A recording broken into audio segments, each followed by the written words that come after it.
প্রথমে আপনাকে করতে হবে সূক্ষ্ম ব্যায়াম। সূক্ষ্ম ব্যায়াম হচ্ছে পুরো শরীরটাকে প্রথমে ওয়ার্ম আপ করা। এর জন্য আপনাকে করতে হবে শোল্ডার রোটেশন, শ্বাস নিয়ে উপর, শ্বাস ছেড়ে নিচে 5 বার। এরপর অপোজিট সাইড, শ্বাস নিয়ে উপর, শ্বাস ছেড়ে নিচে। এরপর হবে রিস্ট রোটেশন, এইভাবে দেখা যাচ্ছে। ফির অপোজিট সাইড, ফির হবে নেক রোটেশন, শ্বাস নিলাম, শ্বাস ছেড়ে নিচে। এখন নেককে রোটেট করবো, শ্বাস নিয়ে উপর, শ্বাস ছেড়ে নিচে, শ্বাস নিয়ে উপর, শ্বাস ছেড়ে নিচে।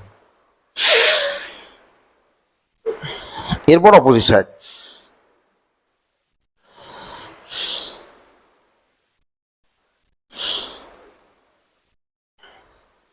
হলো neck rotation, shoulder rotation, wrist rotation মানে হাতের কবজির রোটেশন। এরপর হবে আপনার পায়ের অ্যাঙ্কেল রোটেশন, দেখা যাচ্ছে। শ্বাস নিয়ে, শ্বাস ছাড়তে ছাড়তে নিচে। আমি 3 বার করে দেখাচ্ছি, আপনি 5 থেকে 10 বার করে করবেন। এরপর অপোজিট সাইড, প্রত্যহ সকালে। এর ফলে আপনার অ্যাঙ্কেলে কোনো প্রবলেম থাকলে, আপনার হাঁটুতে কোনো পেন থাকলে, এসব ধীরে ধীরে ধীরে ধীরে কিওর হতে শুরু করবে। এবার শ্বাস নিয়ে সামনে, শ্বাস ছেড়ে নিচে, শ্বাস নিয়ে সামনে, শ্বাস ছেড়ে নিচে, দেখা যাচ্ছে।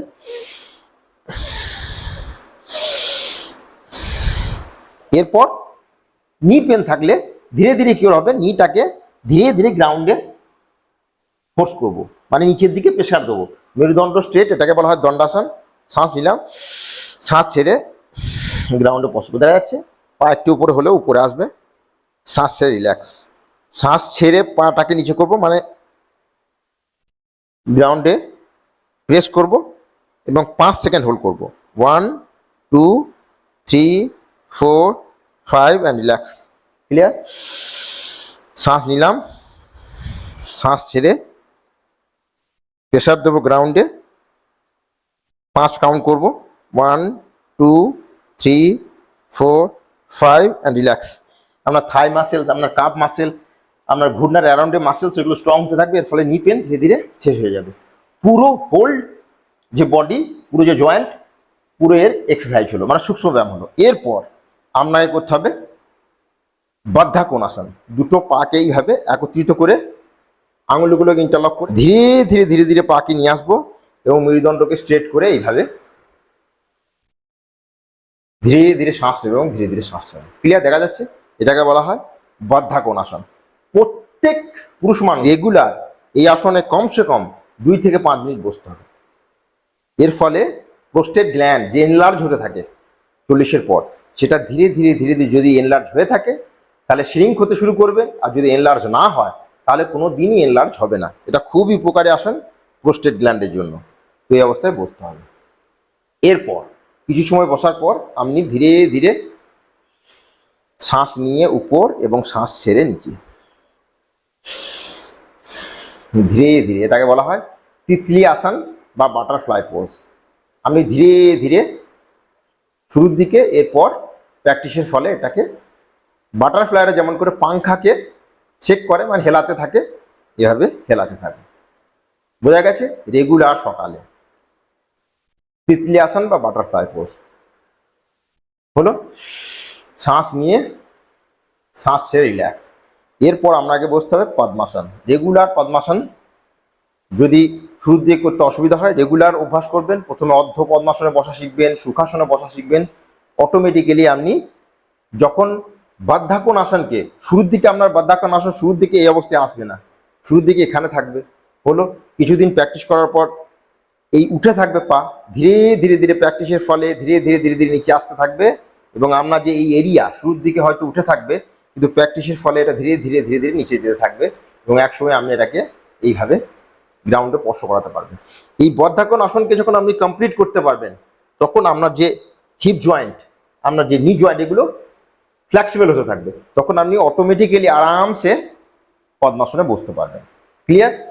পদ্মাসনে বসার পর আপনাকে একটা ক্রিয়া রোজ করতে হবে, সেটা হচ্ছে কপালভাতি ক্রিয়া। প্রথমে কপালভাতি ক্রিয়া করার আগে আপনাকে করতে হবে ভস্ত্রিকা প্রাণায়াম। এর জন্য আপনাকে কেমন করে করতে হবে দেখে নিন। বসলাম, শ্বাস নিয়ে উপর, শ্বাস ছেড়ে নিচে।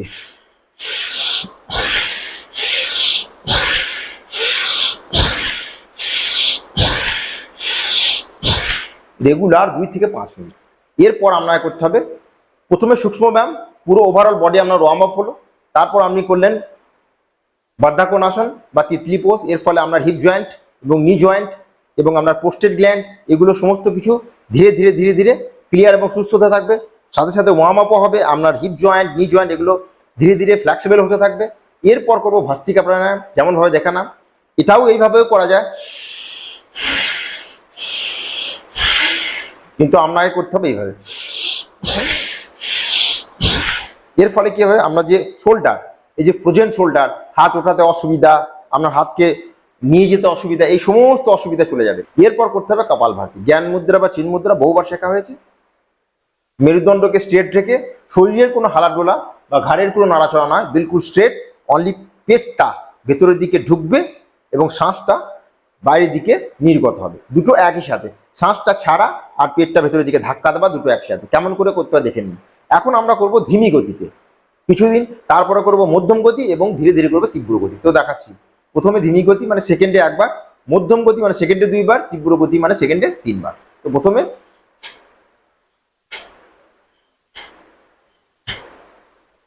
কিছুদিন এইভাবে অভ্যাস করার পর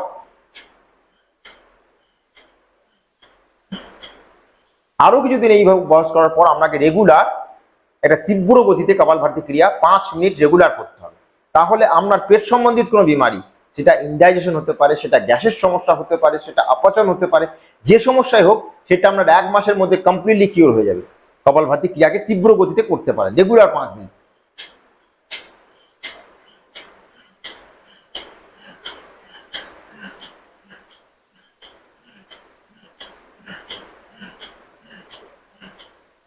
রেগুলার 5 মিনিট তীব্র গতিতে আপনাকে এই ক্রিয়াতে কপালভাতি ক্রিয়ায় করতে হবে। সমস্ত রোগ কমপ্লিটলি কিওর হবে। তো আজকে এইটুকুই। Thank you, take care, good bye এবং স্টে হেলদি। নমস্কার, থ্যাংক ইউ।